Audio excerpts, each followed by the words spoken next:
Step inside, take a seat, feel the magic in the air. Cards on the table, let the spirits take you there.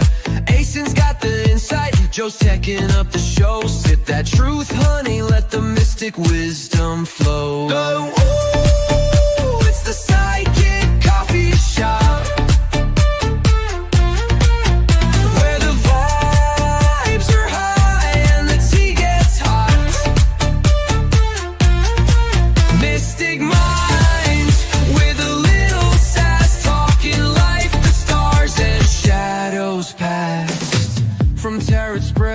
Future sights, we're spilling secrets left and right.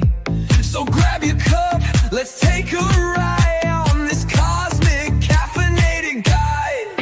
Yun, ooh, it's the Psychic Coffee Shop. Good evening and welcome to the Psychic Coffee Shop. I'm Aeson Knight. Of course, I'm sitting down with my techie with Moses, Techie Joe. How are you, darling? I'm here. It has been a wild, and a genuine wild 3 weeks. It has. So, yay for a Chimera Sim. Yes, we have open Raven's Crest. We will be sharing by Friday a new YouTube channel that will be a gaming channel for Raven's Crest. And you can come see the battles, the jousts. I might take you on some wild hunts. I might do some instructional Chimera videos. Yes. Yeah. So that'll be fun. Hey, I might get on and have fun and be like, so you want to build a Chimera Sim? All right. Yes. Here's how that works out. Yeah. Here's where you start. Yeah. Oh, I don't know. I think that would be a great instructional video. Now, granted, you have some. It's kind of niche. It's kind of specific. Yeah. But I do think it's something that okay, because the biggest problem with gaming in Second Life is that you are gaming as a level within an ecosystem. Because Second Life isn't really a game. Right. It is a collection of components that support games. Right. It's a three-dimensional virtual space. Right. So yeah, and it's always the buggy point of trying to talk about Second Life is like, are you a gamer? And I was, well, I'm in Second Life. And it's like, what's Second Life? I've never heard of it. Well, it's, like now 22 years old, and it's not really a game. Right. It's not really a game. It's more of an ecosystem. But there are gaming components. There is environmental components. And so Chimera, Obsidian Chimeras are a game within a game. It's an MMO. And it's fun. It's become Aeson's new addiction. Yes. We own a sim now. Yes, we own a sim so that Satan has room to walk around. If that's the only reason we own a sim. Well, no, that's not the only reason we own a sim. It's because, I'm up late. I enjoy battles. I enjoy wilds. I enjoy fishing. And I was in the mood to have a Victorian sim. Okay, because I was just making sure this wasn't like the mustard situation with Vlad. Okay. If I was going to find that out now, while not a great time, is so much better than like 6 months, 6 years down the road. Because I'm sorry, that was a whole moment with the dog does not like mustard. Aeson's cool with mustard, but if he's ordering a hamburger. Right. He assumes Vlad's going to at least get some of it, and Vlad does not eat. Right. So if we have a sim for Satan, which is the name of one of his chimeras, it's like, I need to know this now. Right. Satan is my black sable water active my first 300 animal, and he's also my oldest animal. Yes. He is fun. He is fun. Yes. But yes. Yeah. And he's also of a badass. Oh yeah. Meanwhile, you could not have picked a more difficult time period for Second Life. Right. And that was a conversation that the game developer and I ended up having at one point. Is like, you understand, and I'm like, yes, I do. I do. Victorian is a whole time period and has a whole aesthetic, and it is its whole thing. Loosely based on it is steampunk and steampunk aesthetic. And steampunk and Victorian have been conflated just in general mainstream culture, as well as in second. Right. So when we're trying to find pieces and objects, I'm having to look very, very closely at, is this actually Victorian? Right. Or is it steampunk? Right. Oh, you're talking about the Empress. The Empress was a lovely animal. She, however, has finished her time with me and moved on. Yeah, that is one of the things, is that they do reach a max age, and they are. Yeah. There's a natural. She bred herself out, and it's like, okay, you go have fun in the wilds now. You go protect others. Yes. So she'll appear up somewhere else. Yes. Yeah. But no, I have a stable of bears now, and they're in various stages of birthing, rebirthing, all that. Mm-hmm. Yeah, it's a whole system. Yeah. Like, and that's the thing, is like so there's Second Life, and then there's the Obsidian system, which is what he's working with, or what we're working with. For the Chimera Sim, it's Obsidian Chimeras. And so literally it's the environment in which the game exists. Right. So yeah, I just like to draw the boundaries there. Mm-hmm. Because it's a lot to wrap your head around, and like, that's just one. Mm-hmm. This is just like one.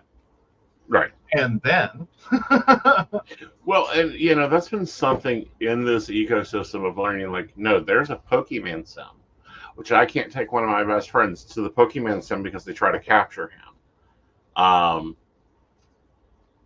they do age out, and it is easy to get attached.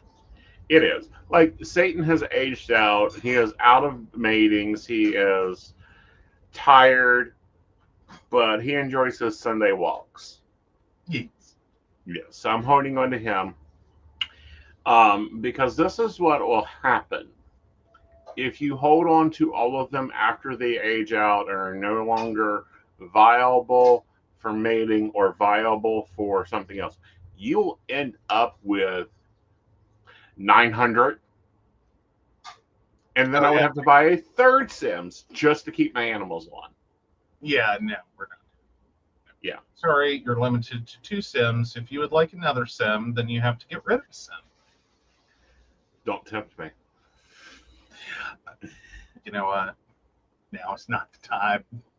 And technically, I personally own a 1 and a third Sim. Uh-huh. Uh-huh. Yeah. Yeah. Let me go pull the bank records for that. Sorry, so the two of us technically are 1/3 and 1/3 of a 3-party set. Right. And that's technically true. It is technically true, and it is how it started. Well, it's not even true, but let's assume that's how the arrangement started.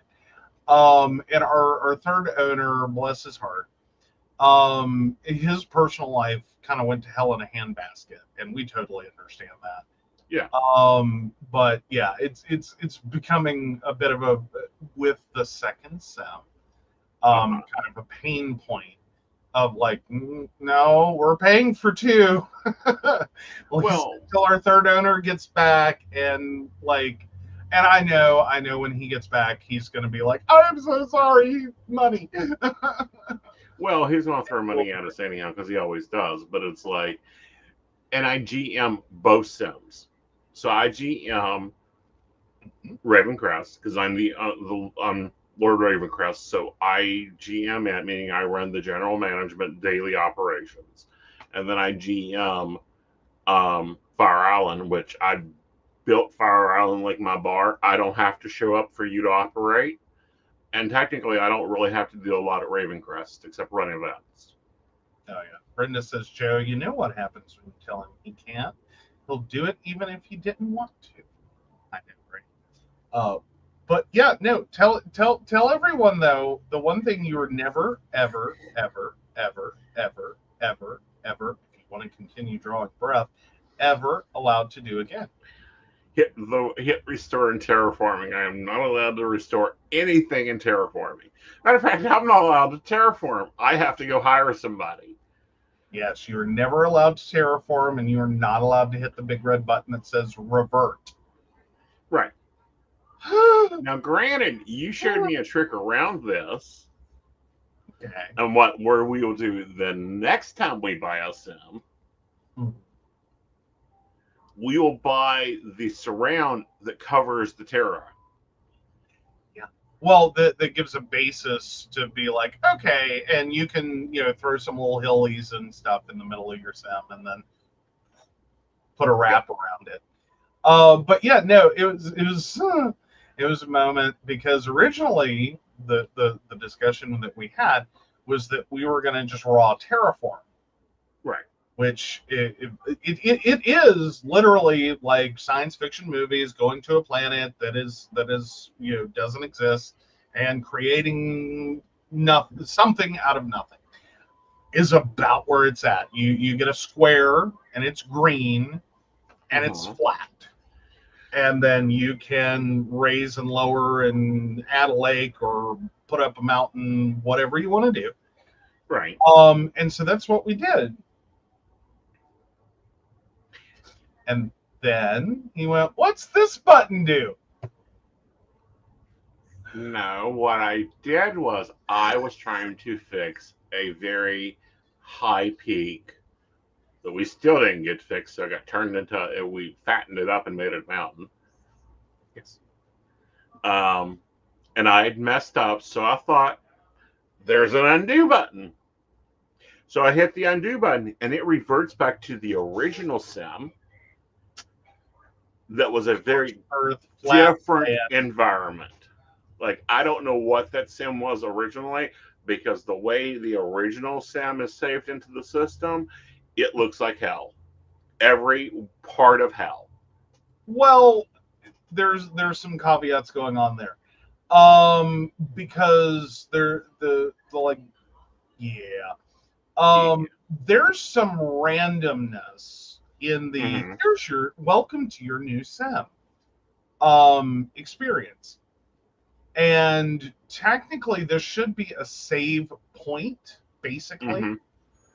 Which, by the way, you probably need to message about setting a new one, so that if we need to ever mass undo, which is what that is, it's not undo, it's scorched earth undo. Right. Is what revert does. Very ominous, or like unimposing little button. And yeah, it's not like, oh, go back one. It's no. There's a save point, and this is basically you died, and this is your respawn point. Right. And most sim owners have set those. This one, because we're renting, we can't set it. It's a sim owner function. I may have that functionality. Like, we just need to play with my box. Okay. But anyway, so regardless, you set the save point. This becomes the new, in case in case of emergency, break glass. Right. But if the original save point was, hi, I just bought a sim and they just brought it online for me, and here you go, you're a new sim owner. It's a Hi, boy. Shannon. Hmm? I was saying hi to Hey, Shannon. Yeah. If you just bought a new sim from Second Life proper, from Linden Labs proper, then yeah, there's randomness to what it throws out as scorched earth, flatland, brand new, Right. shiny sim. Yeah. And yeah, it's kind of a okay, this is what Yeah. we're doing. And yeah, it does have a tendency to not like to like take its randomness and have it thwarted too much. Yeah. It doesn't. Because it But doesn't want to just throw everyone a perfectly flat square. right. Don't ask me why someone thought this was a brilliant idea. They're supposed to. Technically, I know why. Because people just left it a flat square. Well, part of it's that.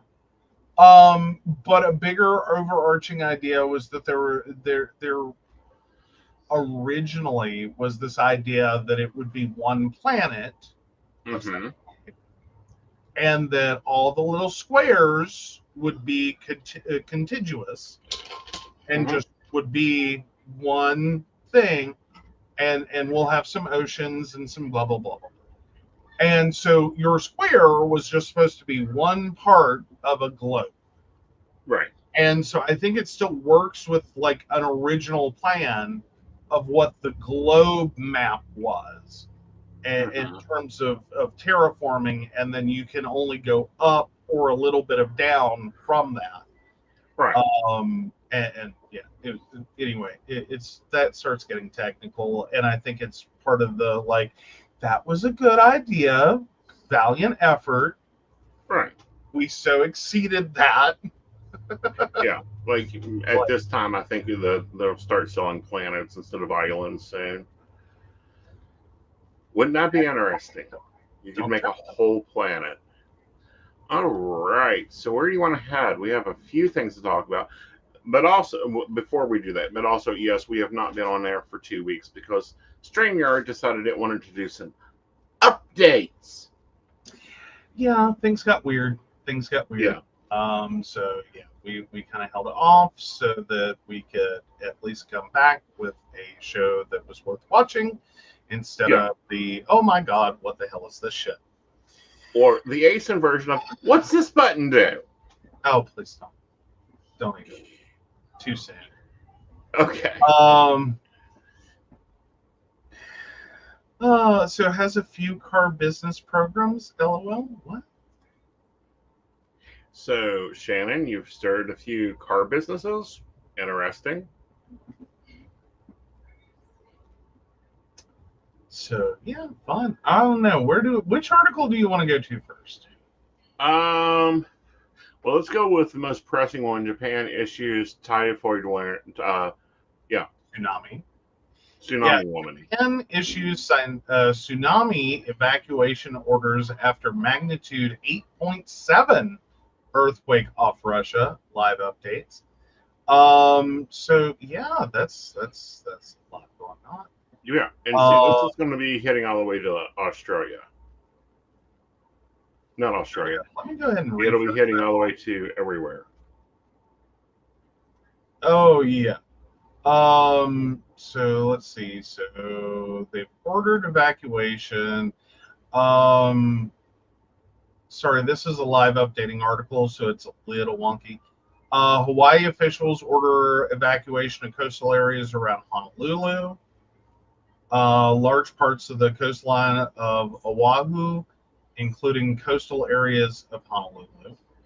Yeah. So Japan's evacuation warnings span hundreds of kilometers, with officials urging those near the coast to seek safety. Yeah. Yeah, so higher ground or safe buildings in the areas covered by the tsunami warning from Hokkaido to Wakayama Prefecture. I'm hoping I'm getting any of those right. All right, so okay, let's hop down here. The Typhoid alert was hit by Russia, Japan, Guam, Hawaii, and Alaska. Our viewers in Alaska, please stay safe. Apparently, this 8.5 earthquake is like devastating the Pacific, which has been pissed off for a little bit now. Yeah, and this is developing, like, this is only about an hour ago that all this started. From the latest alerts 50 minutes ago, Russia could see waves greater than 3 meters. Japan could see waves of 1 to 3 meters. Hawaii could see waves of 1 to 3 meters. Pacific Islands, including Midway Island, Johnson Atoll, and Palomar Island, could see waves of 1 to 3 meters. Palau, the Marshall Islands, and the Philippines could see waves of 0.3 to 1 meters. So, yeah, that's a lot of water. Doesn't sound like a lot of water. 3 meters is a lot, let me tell you. Side note, for working in Second Life, you work on meters, not feet. Mm-hmm. So, yeah, meters are huge. Well, they can be. So, stay safe, stay aware, especially, Guam, who I know their cell towers are down at this moment. There's a lot of, this is a developing story. We'll probably update you guys on Friday, but please stay attuned to your emergency systems. Yes. But 8.7. Do what? 8.7 earthquake. That's huge. That's bigger than what hit LA. Yeah. Oh, I know why this happened. Oh, okay. What happened? A few of the programs we use went wonky the last 2 weeks, and my computer almost got thrown in the river. Welcome to Mercury in retrograde. A lot of things are going to go wonky. Yeah, Mercury in the microwave. Yep. Woo-woo. It's like a fork in the microwave. It really truly is. Yep. So your turn. All right. What am I? Where am I headed? I'm letting you pick. Oh, okay. All right. Let's just go ahead and kill this one. So Microsoft mysteriously offers Windows 11 upgrade on incompatible PCs. So this is from PC World. Don't be fooled. The TPM 2.0 hardware requirement for Windows 11 still stands. So many people haven't been able to upgrade their older Windows computers to Windows 11 because of the latter's TPM 2.0 hardware requirement. So that's the Trust Platform module. It's a little or a bit of code on your motherboard, your processor, that Windows 11 requires. For better or worse, it basically holds keys for establishing that something should be trusted. That's a very glossy, high bird's eye definition. Right. All right. So some users, however, are saying that they've been offered upgrades to Windows 11 on older PCs that don't meet the TPM 2.0 hardware requirement, reports NeoWin. It's a bit of a head scratcher since Microsoft hasn't announced anything official about lowering the system requirements for Windows 11, but this isn't the first time the company has offered Windows 11 upgrades on incompatible computers that don't meet the requirements. It's highly likely that this is a bug or an exception. Some users have reported that their system theoretically had TPM 2.0, but was manually disabled before the update was offered. Whether Microsoft makes a distinction here, however, is questionable. So basically what they're saying is it's possible that some of the machines being offered had the module in BIOS disabled so that they wouldn't get the offer. But Windows is going, but we see the module, but you can run this. Even though the user's like, I don't want this. So there's some debate over if it's just computers that had the module disabled or if it's computers that did not have the module at all.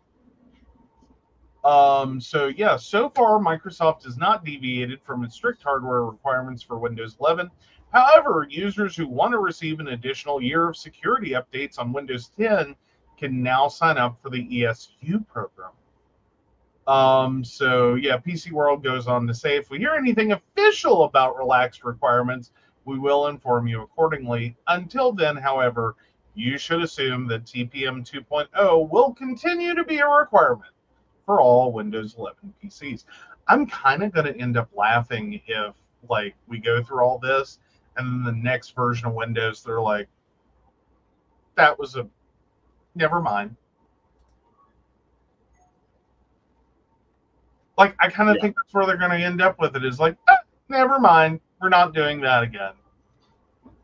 Right. Like, we just pulled that requirement for the next version. Like, See, and I think that that's going to hurt. That's hurting them. Like, I think that's why we're seeing Mac sales go up. Mm-hmm.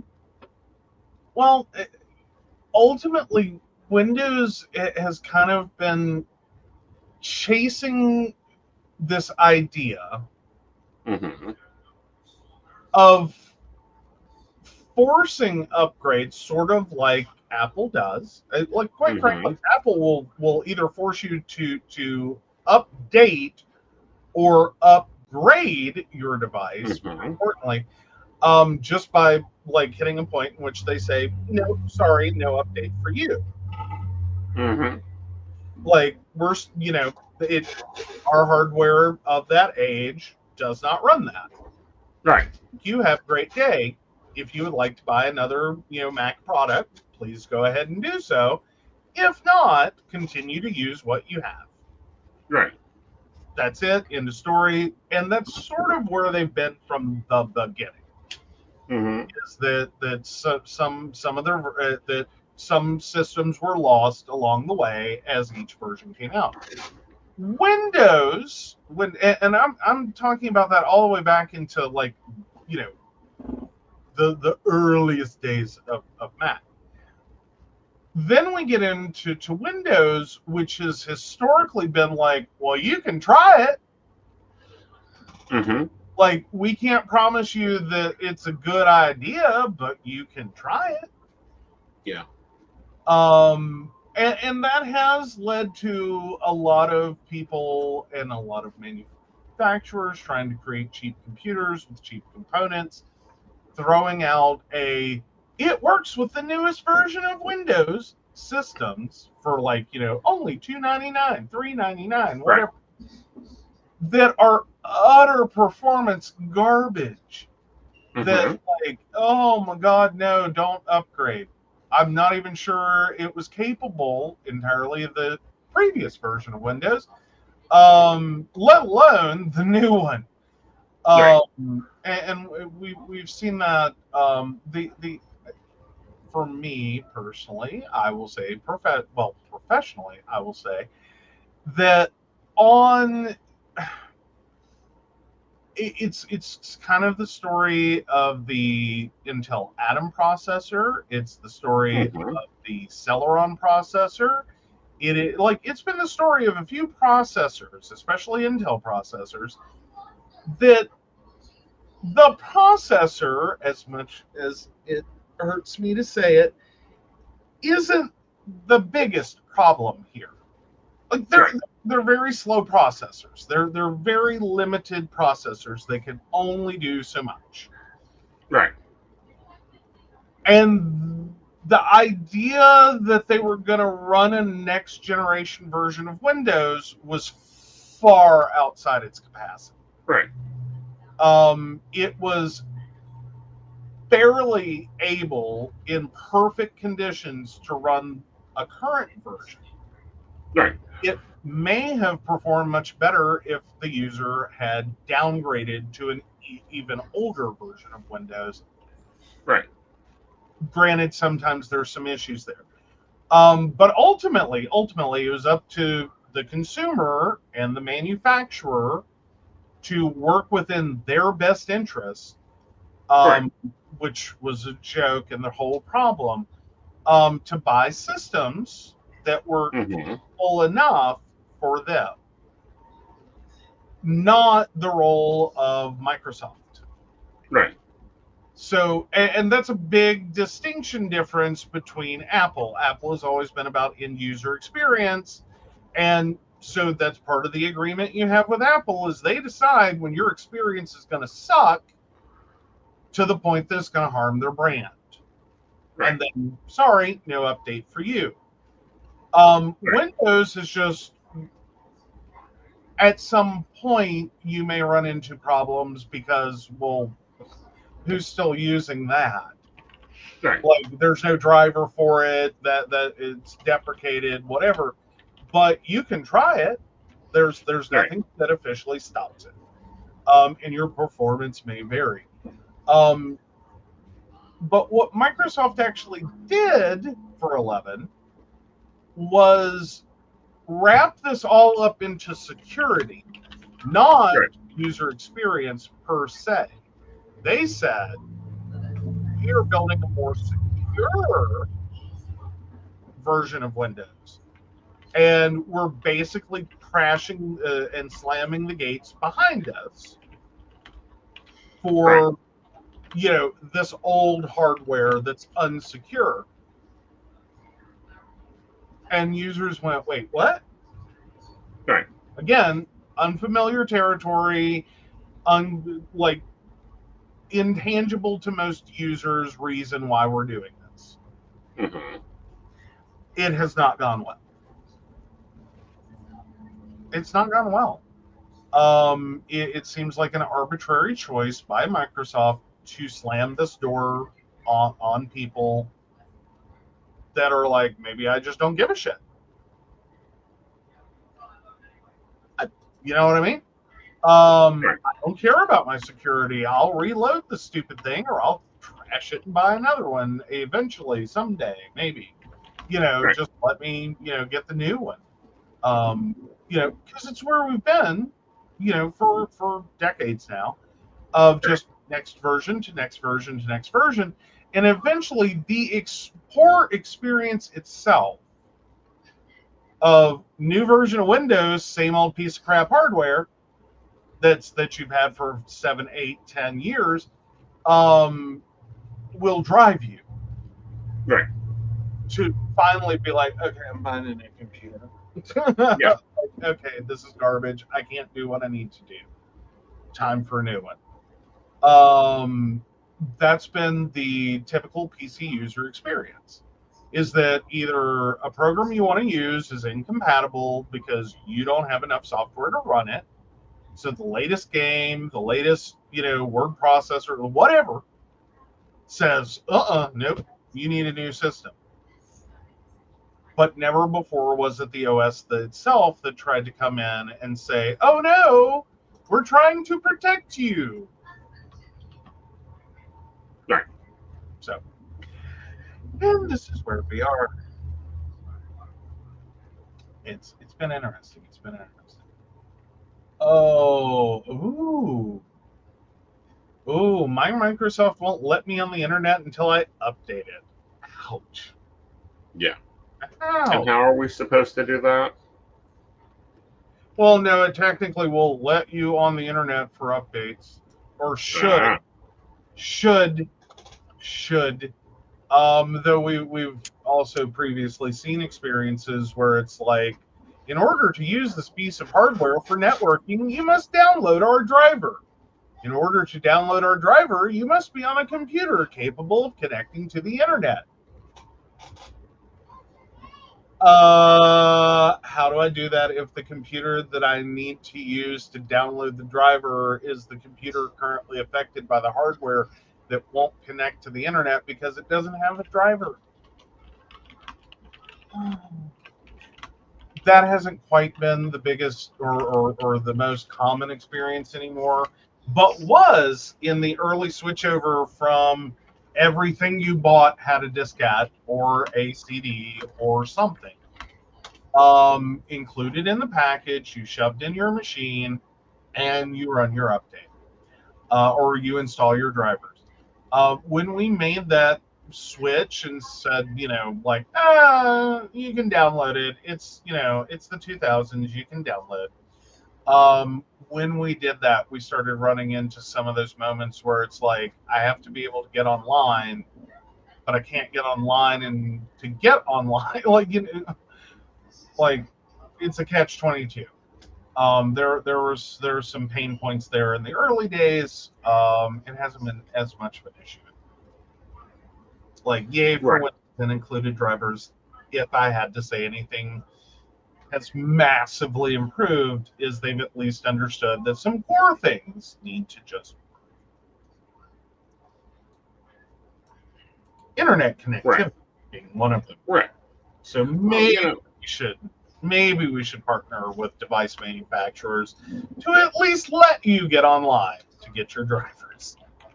Right. Like, heaven help you, Microsoft. Right. Yeah. Heaven help Microsoft in general. We hope they pull their shit together. All right. So with that, let's go over to apparently there's something better than morphine setting at the Comac. Such a what? Oh, yeah. So NBC News brings us FDA asks Justice Department to classify gas station products with opioid-like effects as illicit substances. The substance 7-OH or 7-O is found naturally in kratom, an unregulated dietary supplement made from the leaves of a tropical evergreen tree. So the Food and Drug Administration on Tuesday recommended classifying 7-OH, a compound with opioid-like effects found in unregulated tablets, gummies, and drink mixes sold in gas stations and convenience stores, as an illicit substance. Such a move by the Justice Department would restrict or prohibit access to the products, which are currently sold online. The chemical, formerly known as 7-hydroxymitragynine, I probably butchered that, is often marketed as a way to help people relax, relieve pain, or improve their mood or focus. But studies suggest it's more potent than morphine, and the FDA has warned it could damage the heart or liver and potentially lead to seizures, digestive issues, shallow breathing, withdrawal symptoms, or even death. We've seen a disturbing rise in reports of overdoses, poisonings, and emergency room visits linked to products containing 7-OH or 7-O. Jim O'Neill, Deputy Secretary of the U.S. Department of Health and Human Services, said it at a news conference Tuesday. He said 7-OH products are often sold without warnings or control over the quality or dosage. This is a recipe for public health disaster, O'Neill said. 7-OH is found naturally in the leaves of a tropical evergreen tree. An herbal extract made from those leaves, known as kratom, is also sold as an unregulated dietary supplement. Kratom products contain trace amounts of 7-OH, where products sold under the name 7-OH contain a synthetic concentrated version of the chemical, according to the FDA. Sometimes 7-OH products are misleadingly marketed as kratom.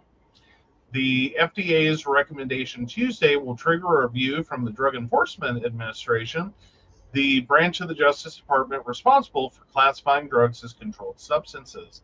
There are 5 potential classifications corresponding to varying degrees of regulation. They're based on a substance's medical use, public health risk, and potential for abuse.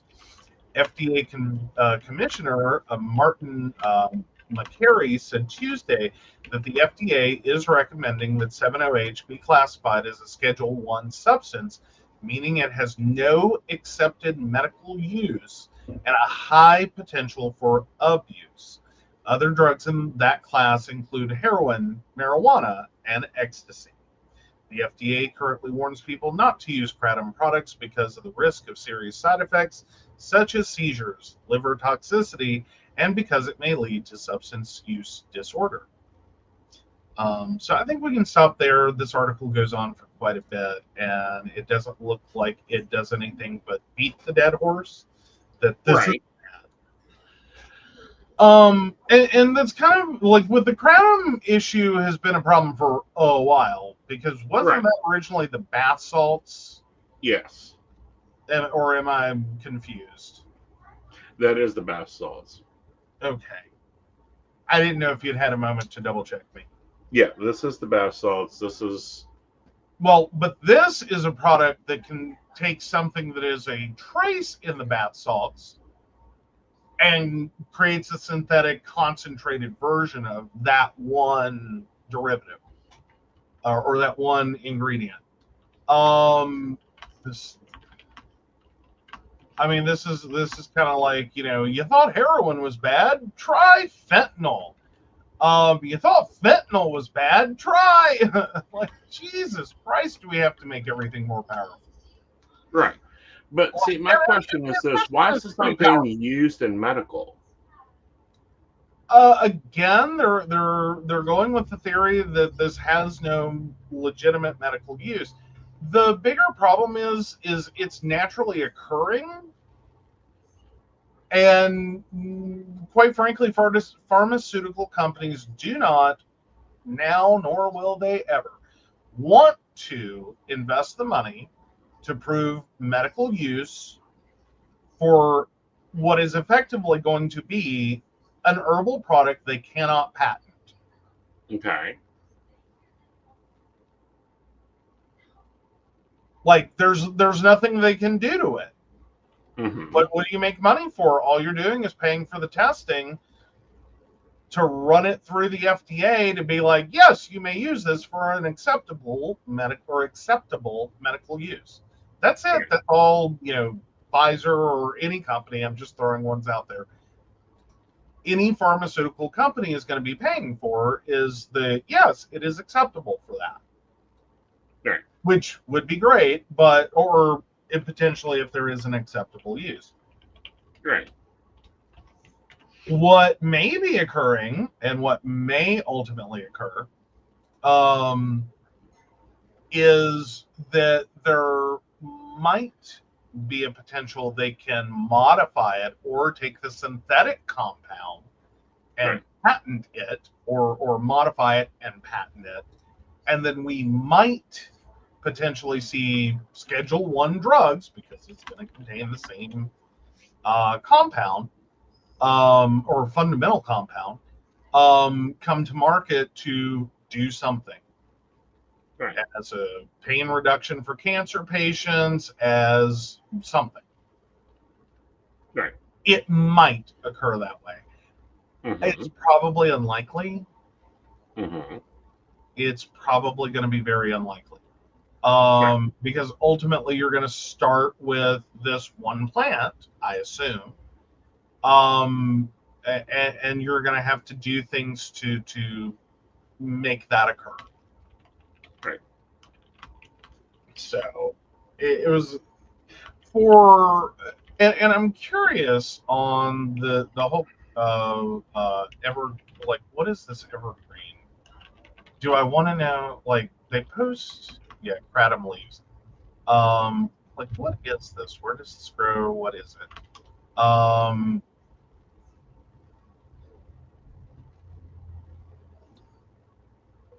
So it's in Southeast Asia. Right. It's indigenous to Cambodia, Thailand, Indonesia, Malaysia, Myanmar, and Papua New Guinea. Yeah. And it's been used in herbal medicine since at least the 19th century, is what kratom, one of the natural plants that has traces of 7-OH in it, is what that is. So I'm just kind of curious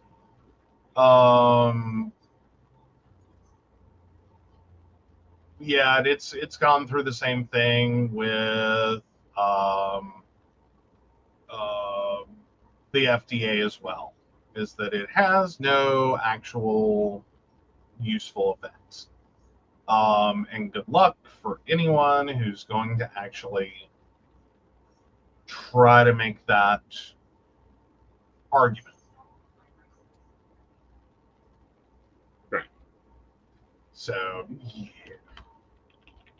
So anecdotally on the kratom is increased alertness, physical energy, talkativeness, sociability, sedation, changes in mood, and pain relief. Right. With side effects of appetite loss, erectile dysfunction, nausea, and constipation, respiratory depression, seizures, psychosis, elevated heart rate and blood pressure, trouble sleeping, and liver injury. It's also highly addictive with withdrawal symptoms. Yeah. And deaths have been connected to the use of kratom both by itself and mixed with other substances. But its serious toxicity is relatively rare and generally appears to be at high doses or when used with other substances. That's kratom. Right. Now, for the 7OH, sorry, trying to jump over there. I'm Wikipediaing here. Right.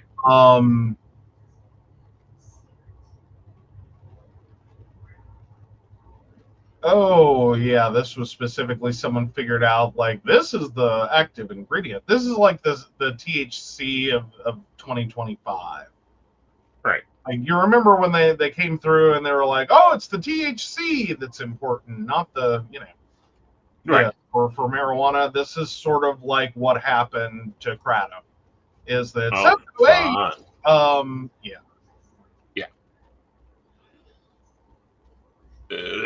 I just like more research instead of like, oh, I don't like this product. And oh, this product could be doing this, so but it's being sold at gas stations, so we have to go snag it. Well, and that depends because I've noticed there are some gas stations that they are on every new weirdo little pill, bottle, whatever. Right. Like it's on their shelf. It is on their shelf. It is on their shelf. And then there are other gas stations, mostly in the large chain variety of like Exxon. You know what I mean? Like the bigger names that generally tend to be like, nope, we're not doing it. Right. Again, not a specific example. I'm just saying that magnitude of, but then especially the mom and pops, they will sell, they will stock it, whatever. Right. That like the oh hell, I can't even think right now. The CBD, the bath salts, the kratom, the whatever, they've been on it like bam, bam, bam, and you go in and like they were the first ones with the herbal Viagra, Right. which that actually turned out to mostly be we kind of peppered an herbal supplement with literal Viagra, and then sold it as a dietary supplement to right. And this is the way they're getting around the movement. Mm-hmm. Oh yeah, the Delta 8, whatever that one is, I don't even know. Like I can't keep up. Like I remember when it was like, because there was a gas station when I first moved back to Princeton that I went into. It was my first real experience with as not that I did it. I'm saying knowing it existed. Like I'm order of magnitude of removed from this. But there was a gas station. It was really close to the house. I could walk straight to it. It was no big deal. And so I would walk over and get my cigarettes, and it was a little mom and pop kind of place. It was a little Sunoco. I'll just put them on blast. Sorry.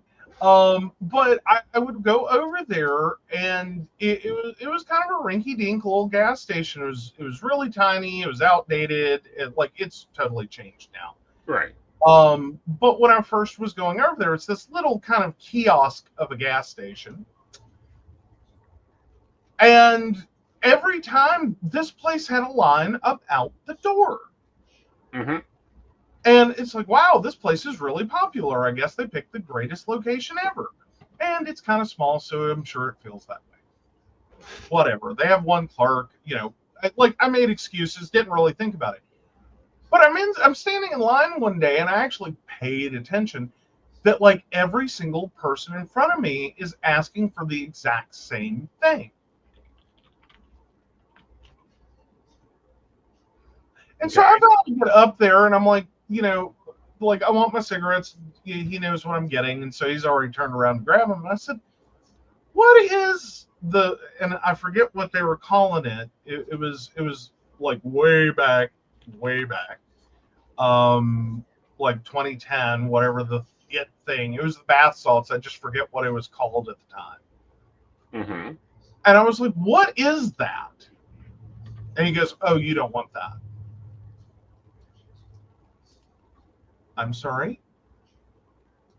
What do you mean I don't want that? I said, I don't know what it is. I just wanted to know what it is.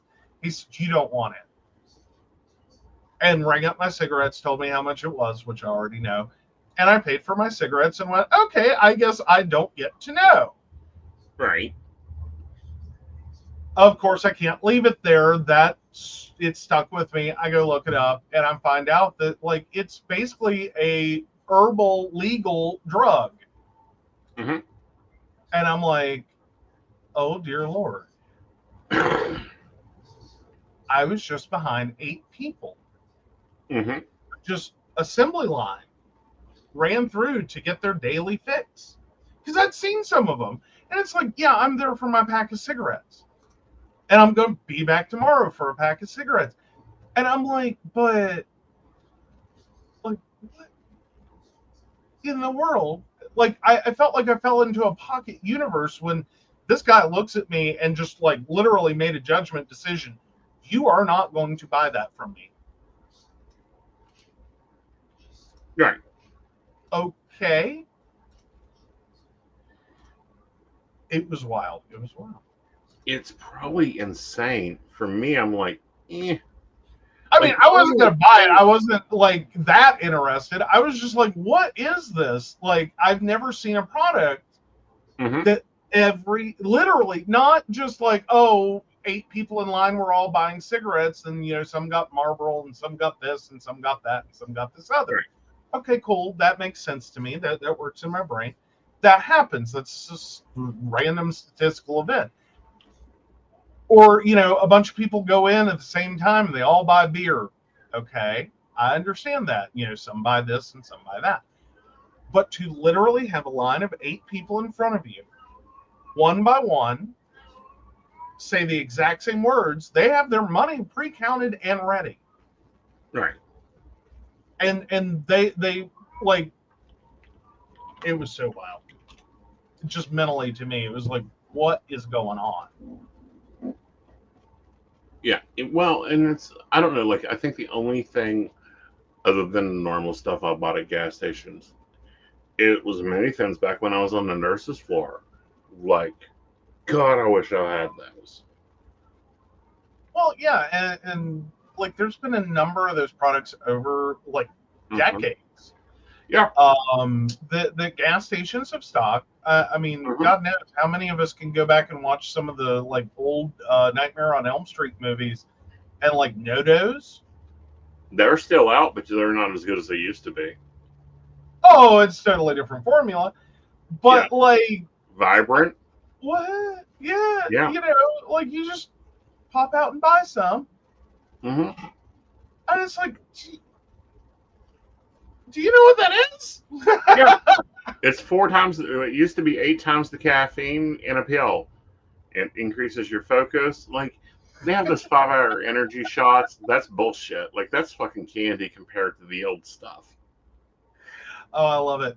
So Brenda says, "Oh, Joe looked like the innocent one." Guy says, "Nope, not corrupting him." Right. That was how it felt. It was like, I know that I'm killing these idiots. I'll gladly Right. keep taking their money as they drop off like flipping. I Right. like I'm cool with that. And then he got to me, nope, Nope, nope, you're not allowed. nope, not allowed.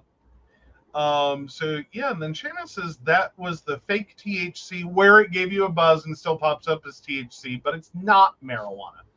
Right. Is what Delta 8 is. Yeah. Right. Like, I mean, I get it. This has kind of been the thing.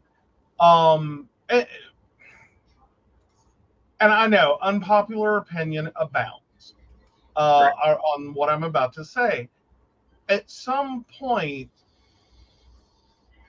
as screwed up as the logic is, and I know it's screwed up, Mm-hmm. wouldn't it almost just be easier to make the stuff that we've made illegal and tried so hard to keep people from doing? Heroin, Mm-hmm. marijuana, cocaine, meth. Just go ahead.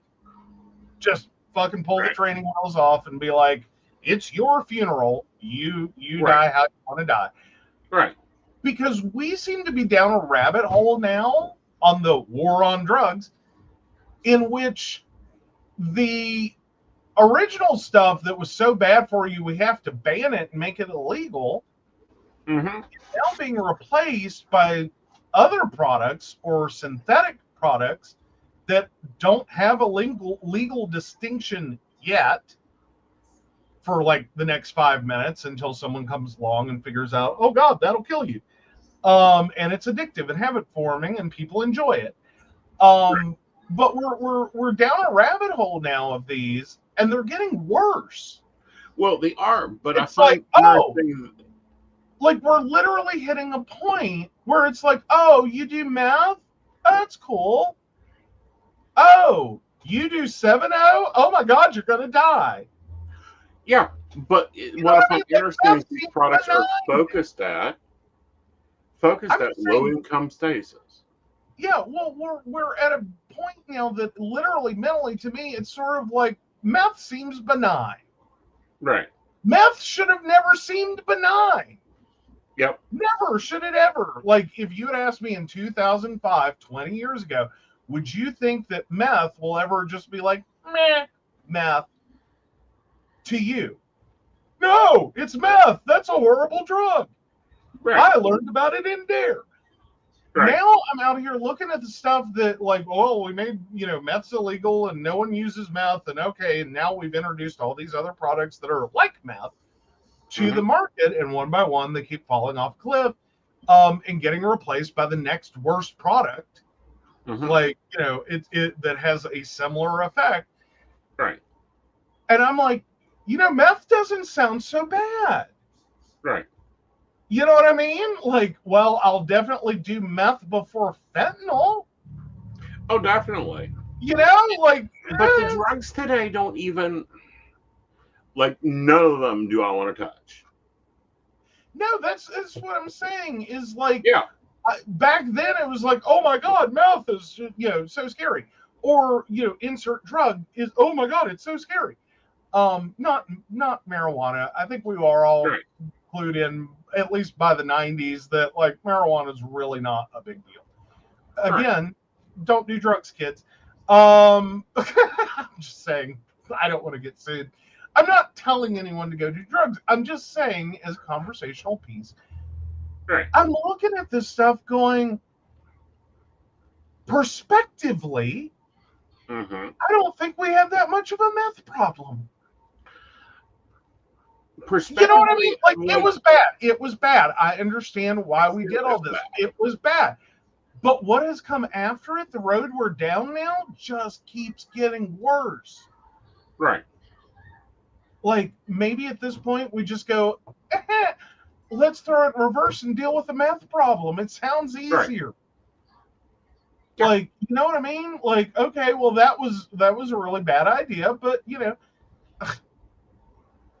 but we seem determined to go down this pathway where we're just going to keep introducing like someone somewhere somehow. And I think at this point, professionally, from a business standpoint, someone already knows what comes after 7.0. Right. And they are ready to ramp up production.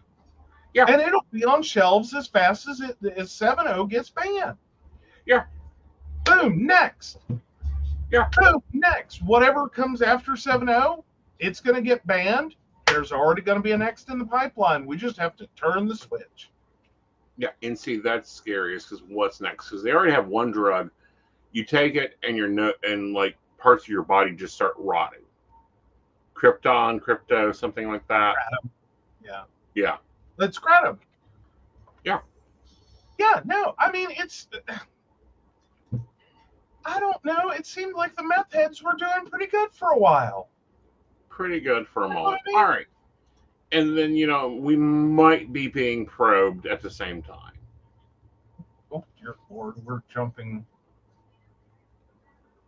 Hang on. So alien probe or natural phenomenon.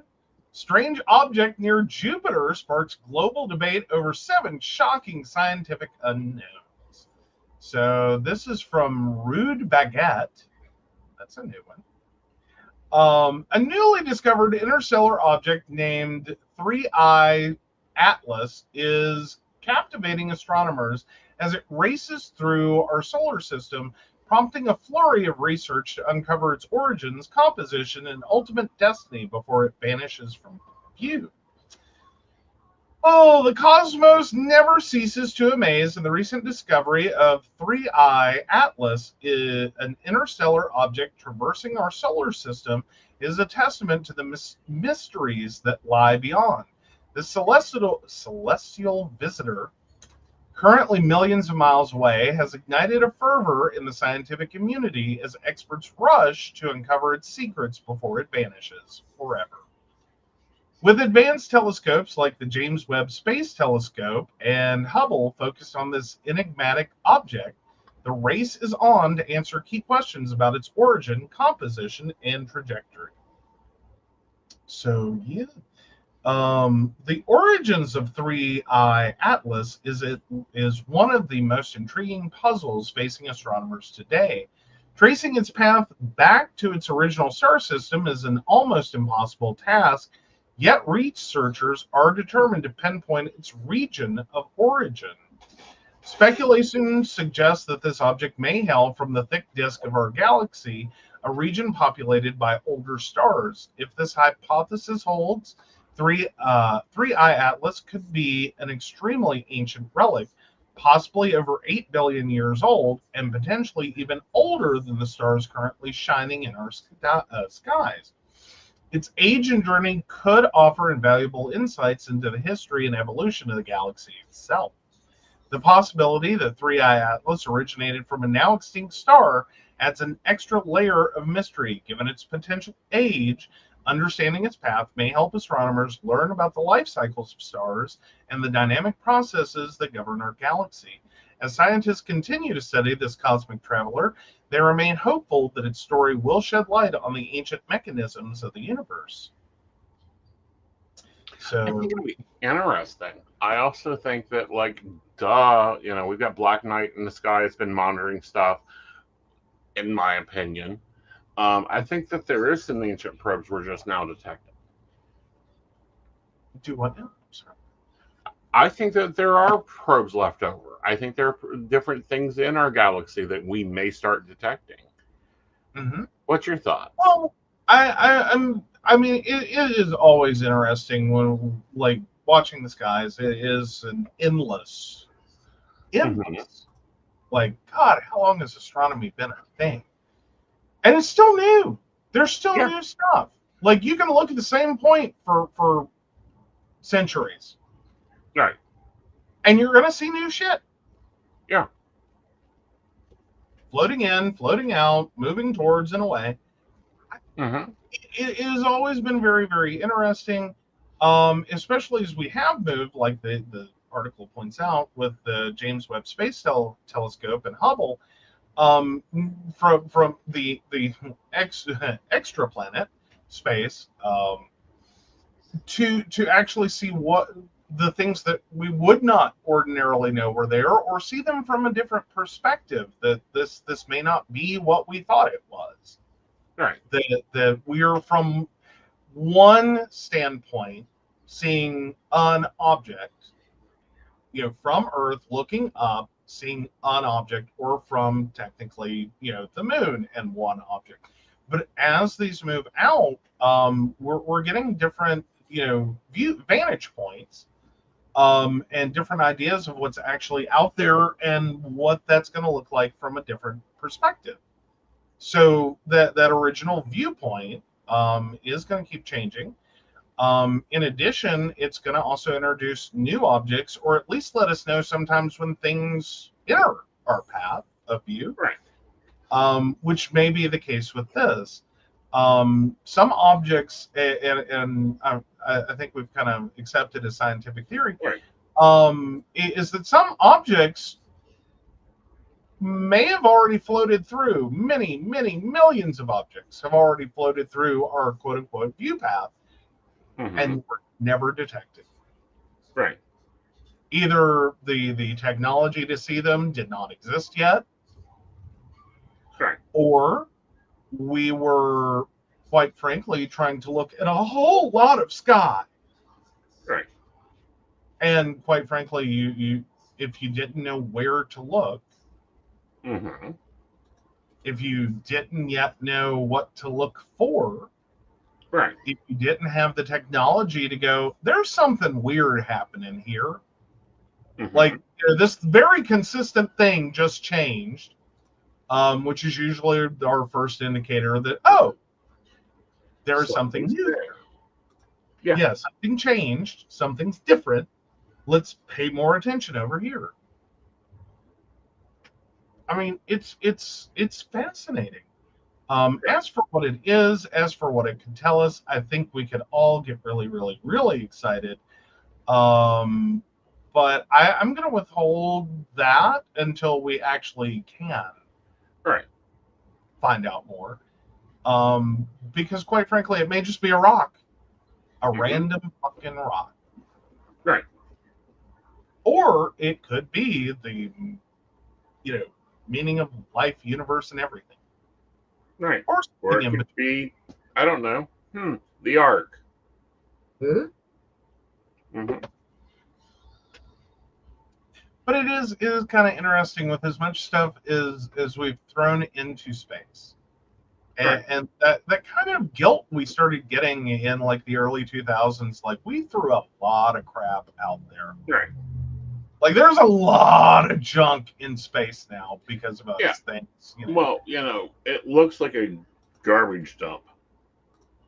But then again, when you stop and realize we're taking on a lot of guilt for man-made junk, not really taking into consideration the amount of crap that just is there. Yeah.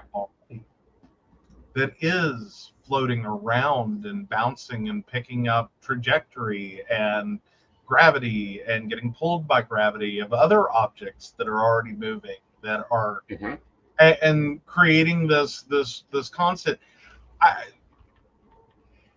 don't want to say it doesn't matter. I'm just saying it's kind of like, considering how much we intentionally put into space that is now garbage, it's kind of probably infinitesimally tiny. Percentage-wise, doesn't even register. Well, I think that's why we have black holes. They're garbage to disposals. Oh, what fourth dimensional beings have a universe of what are they called? The whole house vacuum system. Yes. And just it's a black hole, and it goes, and all the junk gets processed out and turned back into matter. Like one day we'll get Roomba too. Right. That's yeah, I know. All right, it's time to find out if you're the asshole this week. Oh, awesome, awesome, awesome. Let me pop over for that one. And am I the asshole for changing my name? My mom has been crying and my dad has been texting me saying I'm selfish and don't care what others think. I ultimately changed my name because my first name has always been a boy's name and I've gotten bullied or ridiculed for it a lot. My mom insists it's universal, but it really isn't. About a year ago, I moved to Oregon and changed my name a couple of months ago. I changed my first name to what was my middle name and chose an entirely new middle name that I felt was fitting. I have felt great about this decision up until today when my mom got an email that I changed the name on my plane ticket for home. Now all hell has broken loose, and I'm thinking I should just change it back to keep the peace. I really have felt good having a name I chose, but I feel like utter garbage for making my mom cry and be so upset. I fly home in 5 days and I'm terrified to face them now. I feel like such a horrible daughter. Am I the asshole?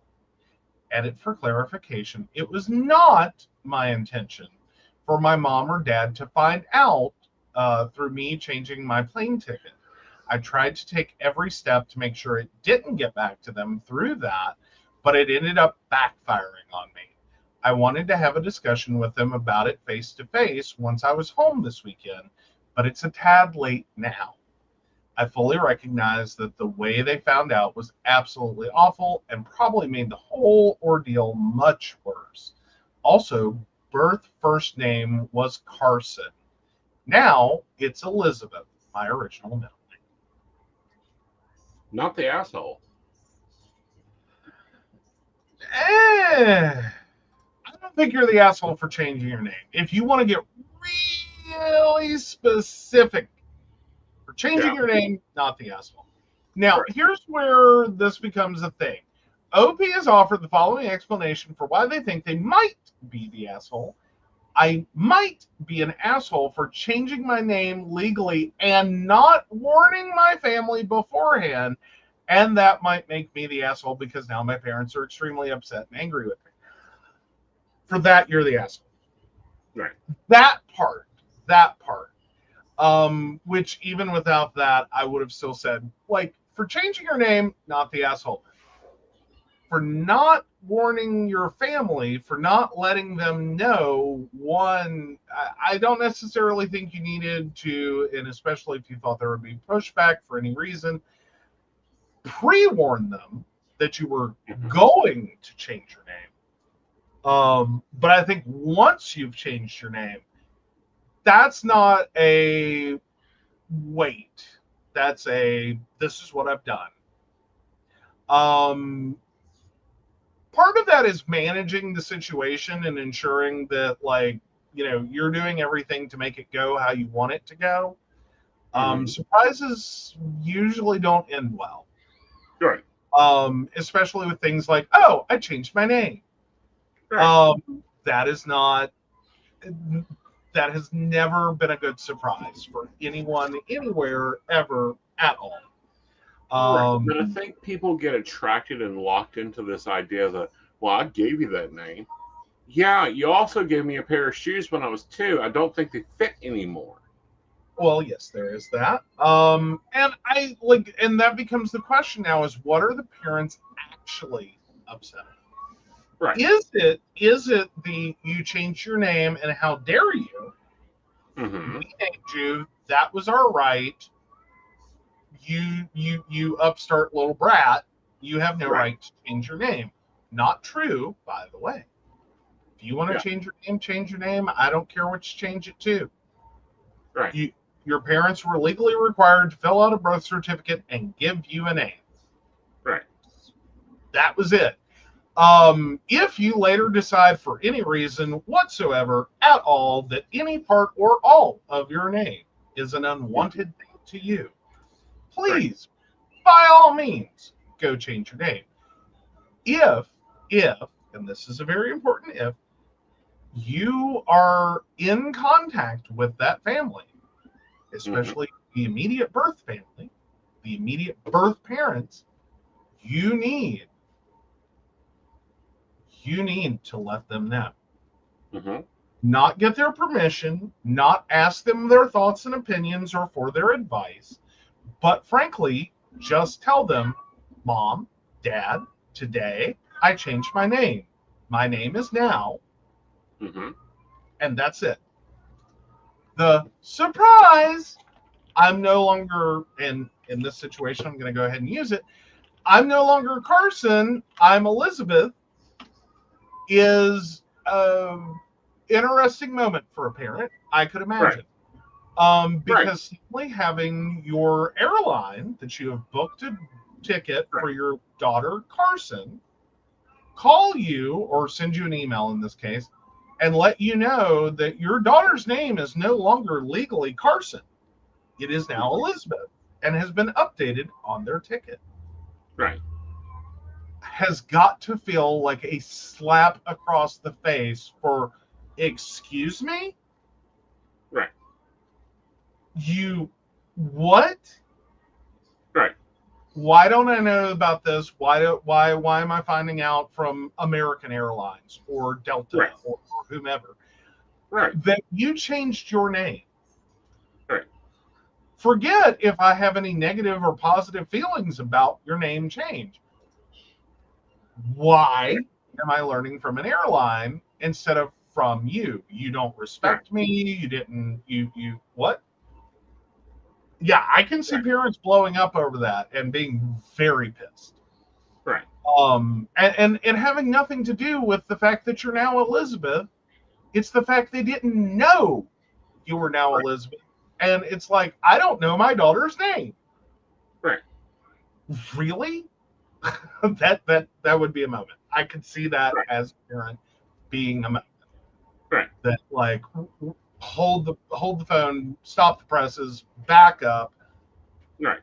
Have I been in a coma? Right.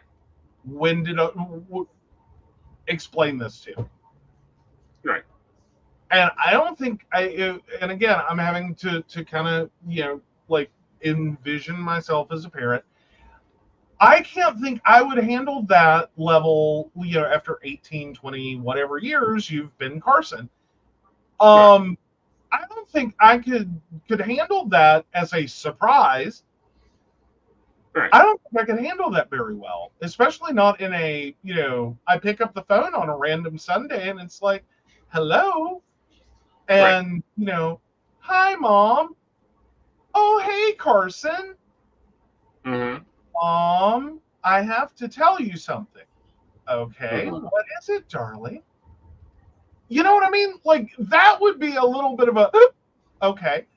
But to open my email and be like, your daughter's name has been updated on her plane ticket from Carson to Elizabeth. Yeah. What? Well, Why? here's my question. Why is Mom getting an email about your change? Because Mom bought the plane ticket. Right. So Mom, in that instance, is the person who paid for the plane ticket, is entitled to information about the ticket she purchased. Because she is the owner of the ticket. Mm-hmm. She's not the flyer, but she is the purchaser. So the purchaser gets updates on pretty much anything that affects the transaction. Right. And that's a substantial change to the transaction, is that ticket is no longer for Carson Doe, it's for Elizabeth Doe. Right. So, yeah. Yeah. But at least she took she should have said, well, I took your middle name. Well, yeah. And Brenda points out, so many people shorten their names, go by middle names, nicknames. Who cares what name you want to use? Right. I'm kind of interested if Elizabeth, now OP, if like, did Elizabeth jump to Elizabeth? Yeah. Or like, you know what I mean? Like, we're just gonna, like, balls to the wall, we're changing her name. Right. Or was there like a period in which Carson legally went by Elizabeth for many, many, many years amongst friends, amongst relatives, amongst their parents? Right. And shouldn't have been a, like, oh, or should have been like a, oh, okay Right. moment? Or was this like, balls to the wall, like, I've decided I hate Carson, I'm now Elizabeth, I'm changing my name, slaps down a credit card, and whammo bammo, I'm now Elizabeth, and I'm going to go home and tell mom and dad. Yeah. Like, that's, whoa, pump the brakes.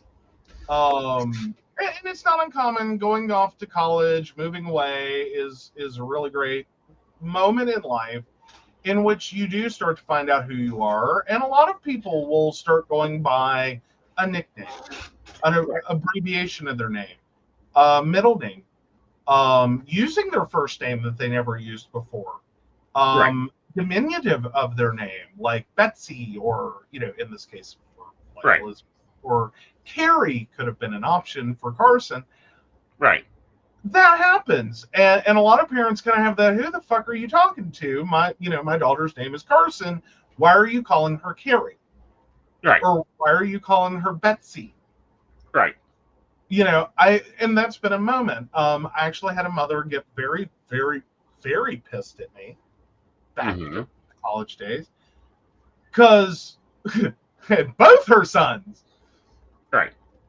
I looked at one and said, "Hey, Chris," and I ended up looking at the other later and saying, "Hey, Josh," and she was furious. Right. They were legally Christopher and Joshua, and they had only ever been called, to her knowledge, Christopher and Joshua. And what the fuck you doing? Right. I'm sorry. That is a moment to get blessed out by a woman for mislabeling her child or misnaming her child.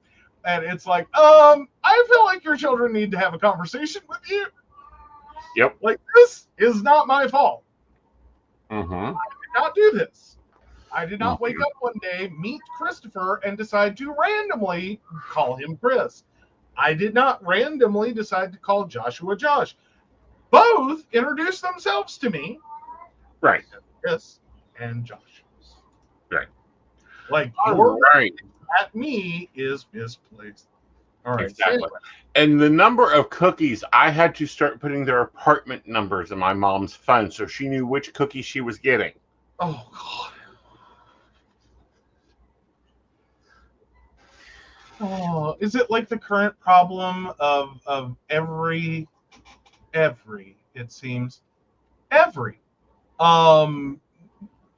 woman who decides to become pagan wants to be Amber? Yes. Okay. Yeah. Just saying. Please stop. No more Ambers. We can't. We're full up on Ambers. There's no more room for a pagan named Amber. No more Ambers, please. Why is that one so popular? I've never understood it. I just know it is a thing. So many Ambers. Yeah. Why is it really? Can we not? No, like, do we know why it's popular? Like, why does this be like, oh, I know it's apparently a simple number. Like, when you're trying to find the numeric value of your name, it apparently matches like 7. It's the first 7 they got to. Right. Oh my God. This is the whole thing. Right. Oh, wow. All right, let's talk about spirit guides. Someone needs a lot of room for theirs, apparently. All right, there we go. So, a dragon spirit guide or something else. Hi, everyone. I'm new to being spiritually awakened, and I'm now looking for some experienced assistance. Quick backstory. Ever since I can remember, I've had sleep paralysis. I also see lots of colors when my eyes are closed. If it's dark enough, I see them when I'm awake. This, of course, terrified me as a kid, and I tried to mentally block everything out. And every now and then I get this lonely feeling and this longing to want to go home while already at my own house. As an adult now, my husband is my greatest ambassador and told me to embrace and face head on. I still have sleep paralysis from time to time. I always see colors when my eyes are closed, but recently have had visions, ringing in my ears, faint music, anxiety a lot more. I always see spectrums of light, or excuse me, specks of light in the sky, like little glitter glitches. I've conquered a lot recently, trying to be brave and have courage. I'm now strongly drawn to stars and deities. Even during the day, I love taking pictures of clouds. Today, I was sitting in my car taking pictures and I felt watched. I decided to speak to whatever is there. I told it about myself, my dog who passed 3 years ago that I miss, and my love for animals and dragons. I even spoke about my favorite movie series, How to Train a Dragon. I started asking if it was ever possible for dragons and other mystical creatures to exist in the physical world. I had also mentioned I was on a new spiritual enlightened journey, but hadn't met my spirit guide animal, whichever it should be. This was just a casual conversation and wasn't expecting much from it other than finding peace and talking to whoever wanted to listen. During this time, I did feel some kind of energy like I was being watched. My forehead was tingling, and I stated I don't have good control when with my pineal gland and tapping in meditation. The tingle went away shortly after. Now jumping to this evening, I was outside taking pictures of the stars. It usually feels eerie, but tonight was different. I always feel energy around me, but this was more of a soft calling. As I was taking pictures of the stars, I could literally see through the phone screen all sorts of mist swirling. Somewhere between taking pictures, I saw something fly by my camera phone. I didn't think anything about it, thinking it was a bat, as they're always out at my house. Well, I was now looking at my pictures, and apparently I think caught it on camera. It is small like a bat, but lacks ears, and I can see some orb of energy in front of it. Kind of looks like it was chasing it or delivering it. I'm not sure. Either way, it made me think about my conversation earlier today about my love for animals and dragons. Is it possible it was a spirit guide, and in physical form at that? If it means anything at all, I am an August Virgo. I tried meditation a few months ago, but I can find peace in my mind. And it was seriously mentally and physically draining, so I stopped until I can find an experienced person to assist. I was using YouTube for meditation for beginners. Does anyone have any insight on this? Spirit guide, I don't know where else to turn, and I feel very lost and alone outside of what my husband can reassure me. Thank you all so much. Yeah, you can have a dragon as a spirit guide. Of course, it could be a dragon today, a puma tomorrow, a librarian the next day. They're shapeshifters. They change to what you feel comfortable about. And Brenda says, "Ooh, I want a dragon." Well, yours, we got to get you on a frequency to start hearing them, and then we'll work on, what form you want them to be in. There you go. Yeah. All right. So, yes, you can have a spirit guide as a dragon. They can take the form of a dragon permanently or subvertently. They can age, they can unage, they can be old men, they can be whatever. With this person, I think they're trying to do too much too fast and need to calm their tails down. Quit flapping your wings. Yes. You're gonna hurt yourself. Yes, very much so. All right. Apparently, there's a lot of new YouTube-y stuff also. Like Brenda's got a #1, Shannon's got a #2. Please, let's not turn this into a posting contest. But anyhow, I'm not even sure what those are. Oh, top fans. Well, they are my 1 and 2 top fans. Yes. But all right, let's find out. Ooh, lovely poll results are in. Dun-dun-dun-dun. You are not the asshole today. Damn, we're gonna have to work on that. All righty. I thought this one had possibility for asshole status. I was kind of down for it. Yeah, but no, apparently changing your name and not telling your parents, technically after the age of 18, have no responsibility over your name, is a good thing. Like, I believe that. I'm there for that. I'm just like And again, because you have contact and you are in contact, and this is not a no contact situation. Yeah, the not telling them it would have been my asshole. Like, that's where your problem began. Right. I appreciate face to face, really I do. But some things, it's like, I will guarantee you this is going to be a problem before you get home. Exactly. All right, guys. We will see you, hopefully, if everything goes well, on Friday at 9 p.m. A side note, yes, the Psychic Coffee Shop is at 9 p.m. We have moved it also. Alrighty. Ready for me to take it away? Take it away. All right. So, of course, we want to thank Beverly Walker, Mika G, Brenda, Joan Owen, Shannon C, Shannon D, Lady Gwendolyn, Caitlin Bell, Devin, and Bella.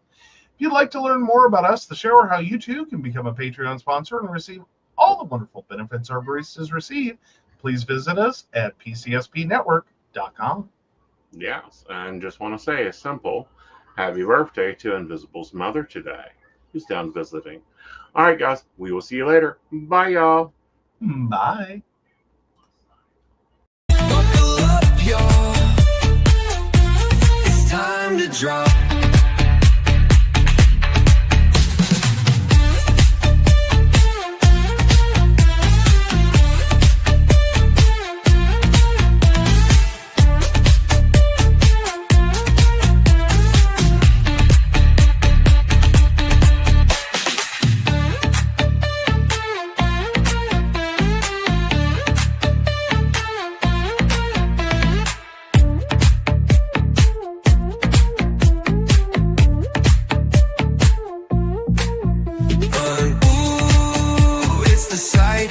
Coffee shop.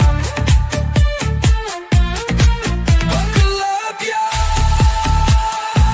It's time to drop.